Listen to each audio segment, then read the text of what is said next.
again, folks. I'm Dan Dyker along with Al Losi. This is the Seven Rivers Racing Show here on KQEG-TV. Week number 2 out of 3. Mother Nature, of course, played not fair 2 weeks ago, but she really made some nice weather this past Saturday night at the Crosse Speedway. And I'll tell you what, you need to go to every single race, because if you didn't go Saturday night, you missed some of the best racing I've seen out there in all 3 divisions. Not just one, but all 3. When it came to heat races and feature races this past weekend at La Crosse Speedway. Not only that, the weather was so beautiful. There was absolutely no reason to be not out there. I told a lot of drivers in the pits, I wish I could have canned the weather, what we had Saturday night. The wind was just enough as a breeze. It wasn't too cold. It wasn't too warm. And when the sun went down, it was very, very comfortable. Yeah, you didn't sweat. And you didn't get cold. We never put on a sweater, jacket, or anything. I don't like hot chocolate nights at the La Crosse Speedway. Jumping right into it, Jay Herbst finishing second at last year's championship in points, and show that he wants to get our guest today and make it a very interesting 2 out of 3 years. Jay Herbst started 6th in the feature race, raced around through a couple of cautions. Matter of fact, went through 2 double-wide restarts, as you'll watch on the video, and a single file restart. Had just enough car left to hold off Mr. Consistent Todd Korish. And what a fantastic finish we had right here. Sean Paff is up front. Mike Carlson is up front. And as you heard our interview on the track after the race Saturday night, Jay Herbst gave a lot of credit to the guys that were running up front, and honestly said, if we'd have had one more lap or one more caution, my car was completely done. And Todd Korish would have had him. Watch this right here. The nose goes in. He backs it out, and Korish, like a gentleman, told us at the end of the race, I wanted that pass right there. I had a stronger car right there. But, Al, you know this, when you talk to these drivers, he did not want to win with his bumper, and you see Jay gets the win. There are many reasons that you don't. There's a trust factor, and that bought him a lot of trust on the racetrack. And we're going to talk to our guest today, Sean Paff, last year's track champion, on situations like this, because I've seen Sean in the 6 or so years of it in La Crosse do the same thing and get involved in that same situation where you know you have a stronger car, you want to go for a pass in the corners, but it's one of those where you say, I'm going to take second because I know what I can do with my car next weekend, and I'm not going to win with that bumper.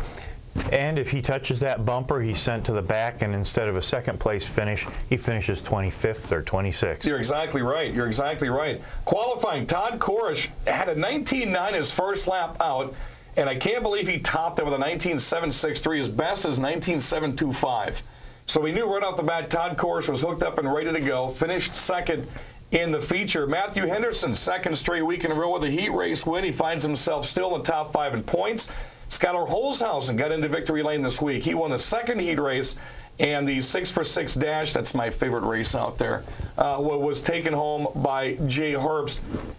One thing I have to say is the 5 drivers that were involved in what could have been a huge melee coming out of turn 4 early on in the night, not a single car touched each other, as you've got a car in front of you that's just waiting to be T-boned. What a nice job of driving we saw Saturday. You saw most of the crews are sitting up on the quarter mile watching that race, and you could see 4 different teams, us included, running down there figuring we were going to need to be changing tires and pulling fenders off.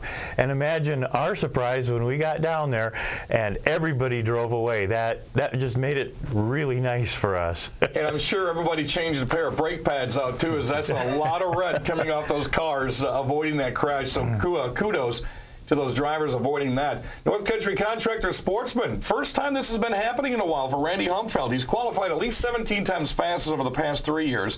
2 years ago, 11 times. Finally took home the checkered flag with a car you're going to have to watch this year. Matter of fact, 2 of them, Dan Gilster and Matt Englert. Look how tight this was coming down to the end of this race on Saturday night. Danny Gilster did this 2 weeks ago as he chased down Jimmy Crackhorn Gilster, his brother who got the win. And there is Danny Gilster again in the mix. Matt Englert's always been running strong, running up front. And I think he just kind of ran out of room and only had 2 laps left on the shootout.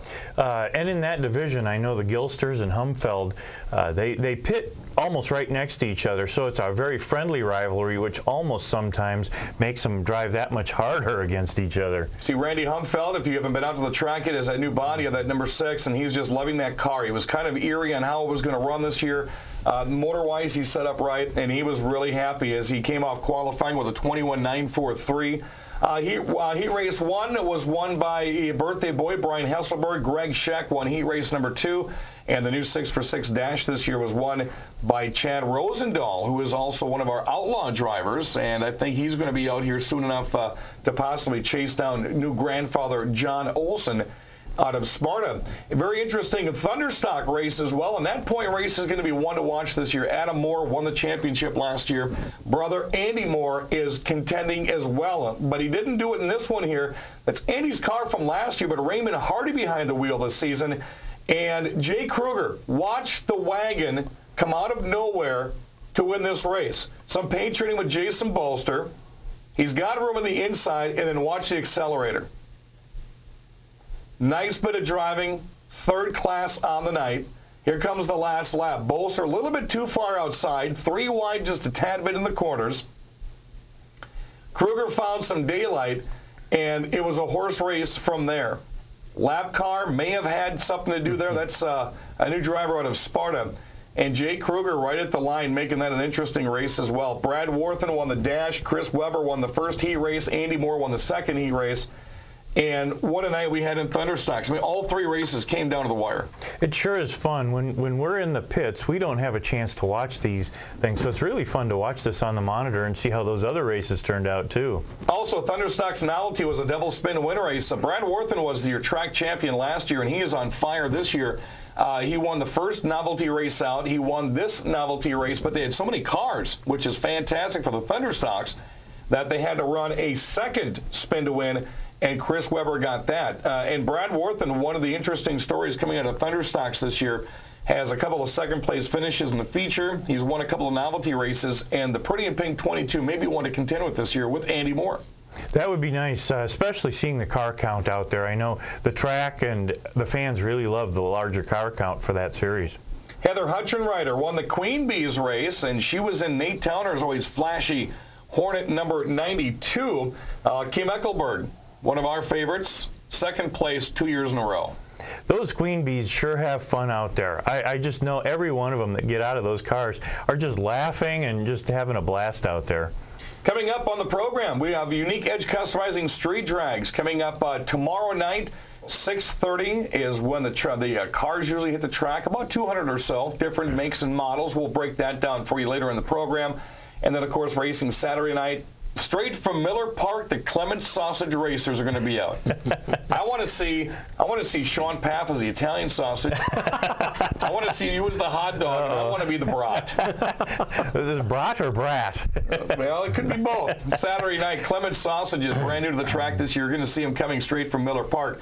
Coming up with the program, some new entities coming out to the Dells Raceway Park. Got some news about the Excalibur Speedway, as they are just about a week or so from kicking things off. And our special guest today, the 2010 track champion with the Quick Trip NASCAR Late Models, Sean Paff, will join us on the Seven Rivers Racing Show here on KQEG TV.